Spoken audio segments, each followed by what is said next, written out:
నాన్నగారు నేను ఎంతకాలం వెళ్ళిపోతాననుకుంటున్నాను? 14 ఏళ్ళు నాన్నగారు నిద్రలో గడిచిపోయినట్టు గడిచిపోతుంది.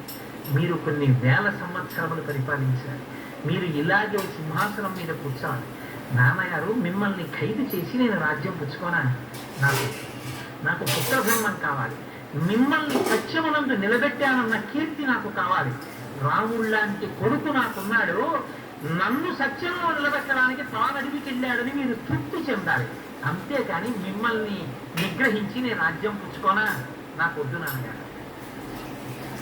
ఇలా మాట్లాడుతుంటే కైకకి భయమేసి ఆవిడ గబగబా దశరథుడి పక్కకు వచ్చి వంగి ఆయన చెవిలో అంది, అతను వచ్చింది అడవికి వెళ్ళడానికి, నువ్వు ప్రసంగం సాగతి, వెళ్ళు అని మంగళాశాసనం చేయించాలి. తొందరగా వెళ్తాడు. ఎందుకు అంతసేపు మాట్లాడుతున్నావు?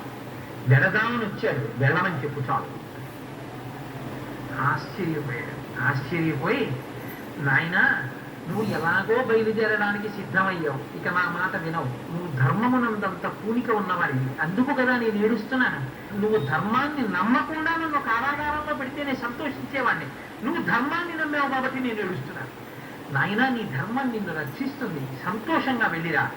నువ్వు సుఖంగా ఏ ఇబ్బందులు లేకుండా వనవాసం పూర్తి చేయాలి. కానీ ఒకే ఒక్క కోరిక కోరుతాను, ఒకే ఒక్క రోజు నువ్వు అంతఃపురంలో, ఈ ఒక్క రాత్రి పగలు నిన్ను చూసుకుని నేను కౌసల్య మురిసిపోతాం తప్ప ఉండకుండా వెళ్ళిపోతానన్న మాట మాత్రం అనద్దు.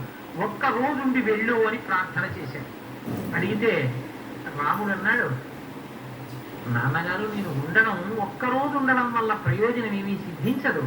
పైగా నేను కైకమ్మకి మాట ఇచ్చాను, చాలా తొందరగా నేను వనవాసానికి వెళ్ళిపోతానన్నాను. అందుకని నేను వనవాసానికి బయలుదేరుతాను అంటే, ఆ సుమంత్రుడు అని దశరథ మహారాజు గారి యొక్క మంత్రి